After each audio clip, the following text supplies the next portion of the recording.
Our next speaker is Associate Professor Joanne Reed. She is a Principal Research Fellow at the Westmead Institute and Adjunct Associate Professor at the University of Sydney. She leads the Autoimmune Diseases Lab at WIMA. She completed a PhD at Flinders in Adelaide, studying rheumatological autoimmune diseases.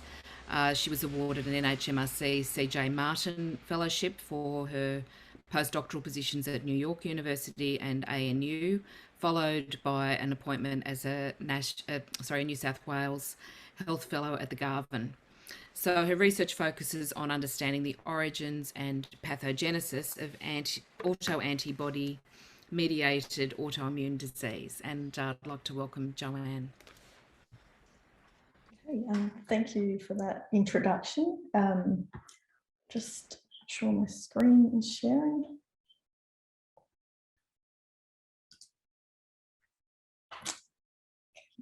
So today, thanks for the introduction and for the invitation to present at this seminar today. So I'm going to be talking about some work that I've been doing to really look at translating the use of single-cell omics to improve treatment strategies for autoimmune diseases. So the autoimmune disease that I'll be talking the most about today is primary Sjogren's syndrome. And this is a systemic autoimmune disease which is really characterized by dry eyes and dry mouth, but it can actually affect quite a few different organs in the body. So there's commonly affecting the muscles and the joints, as well as various neuropathies, both in the brain, but also peripherally. And the population prevalence is about 0.2 to 0.5%, but 90% of cases are female. And a major clinical problem with primary Sjogren's syndrome is, like many autoimmune diseases, the treatment options are really limited and they tend to be symptomatic.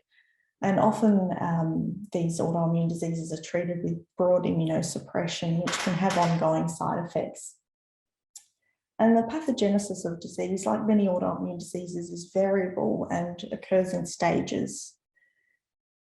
So when we look at primary Sjogren's syndrome, we tend to group these stages into clinical phenotypes, but also autoantibody profiles. So we talk about benign autoimmunity, and this is where the patients have autoantibodies that are diagnostic of the disease. So these tend to be IgG antibodies to ribonuclear proteins, and also IgM autoantibodies, which actually bind IgG. So these are called rheumatoid factors. And these can occur often 3 to 4 or many years prior to diagnosis or any clinical symptoms. So the next stage is when the patient presents to the clinic, and the most common presentation is, as I mentioned, dry eyes and mouth, but also fatigue and arthritis. And if you take a biopsy of their salivary glands, you'll see an infiltrate of T and B cells. About a fifth of patients will go on to more severe symptoms, and this can involve multiple symptoms: inflammation of blood vessels, the kidneys, the lungs, further neuropathies. And what's quite curious about these symptoms here is that many of these symptoms are caused by the autoantibodies that occur during this benign phase of autoimmunity. So this example given here of this cutaneous vasculitis is actually caused by rheumatoid factor antibodies that cryoprecipitate. So they form these insoluble complexes as they get to the cooler surface of the skin. And then about 5% of patients will go on to develop a lymphoid cancer, and Sjogren's syndrome is actually the highest risk of all autoimmune diseases for developing a lymphoma.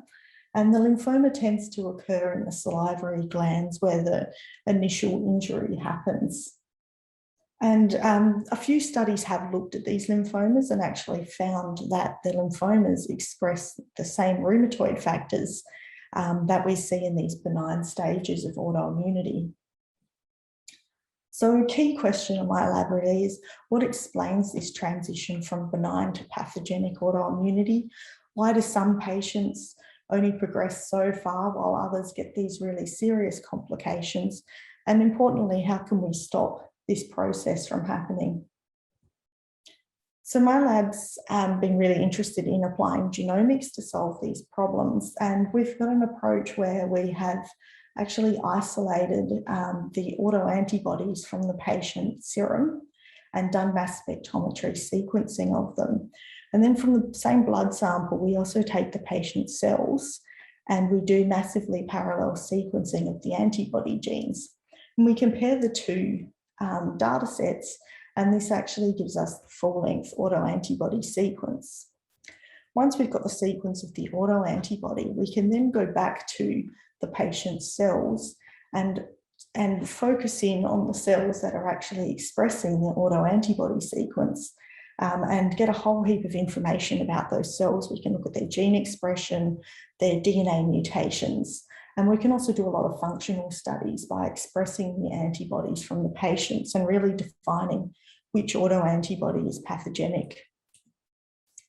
So to sum up a lot of work, really the major finding we found from this was that the rheumatoid factor B cells were very different to the rest of the B cells in the patient. And what we were really surprised was that they were carrying mutations that you would normally see in lymphomas, but these cells weren't actually lymphomas. They hadn't expanded enough to be classified as lymphomas, and they were still really rare in the blood. And these mutations tended to be in different genes. So this is looking at 5 patients here and the different mutations that their rheumatoid factor B cells were carrying. And all of these mutations, although in different genes, they all had an effect on either increasing inflammation or giving the cell a survival or proliferative advantage. And so the work going forward from this is really trying to understand these different mutations and ask the question of whether we can therapeutically target these dysregulated circuits to eliminate these rheumatoid factor producing B cells. So some of our efforts towards that. So this is one of the patient's rheumatoid factor B cells that are highlighted in this red square here. And basically this is a gene map of what those cells look like. And this patient was interesting because she hadn't responded to rituximab, which is an anti-CD20 monoclonal antibody therapy that specifically depletes B cells. And by looking at her cells that were producing this pathogenic rheumatoid factor, we found that they were actually really low in CD20 expression. And this is because they had differentiated into more of an antibody secreting cell. But even the cells that were classed as more memory still had the lower end of the scale of CD20 expression.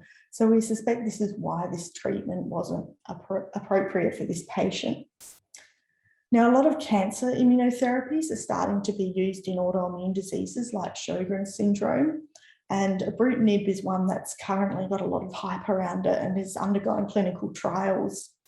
But in 2 out of 5 of our patients already looked at, we found that their rheumatoid factor cells carry mutations, one in CART11 and one in TNFAIP3, which have previously been shown in lymphoma patients to not work with this particular treatment. So this is really an important way not of only choosing appropriate therapies, but also ruling out therapies as well that aren't going to be beneficial to the patient. So honing in on these cells, we were able to isolate them using a flow cytometry, an anti-idiotypic antibody, which specifically bound to our rheumatoid factor producing B cells. And we found that they were expressing really, really high levels of a protein called CD86. This actually came up in our gene array and we went looking for it at the protein level. And there's already a drug available called abatacept, which actually blocks the CD86 interaction with a receptor on another immune cell, a T cell, which allows these B cells to survive and proliferate. Joanne,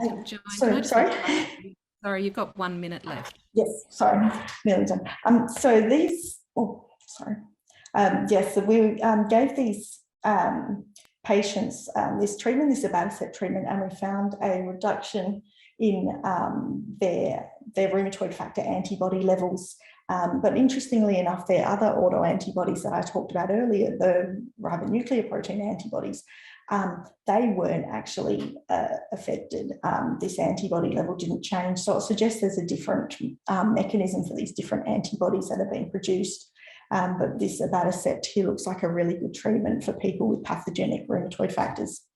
So just to quickly summarise, the pathogenic autoantibodies arise from cells carrying mutations normally observed in malignant B cells. And we think profiling these cells specifically will lead to precision medicine approaches.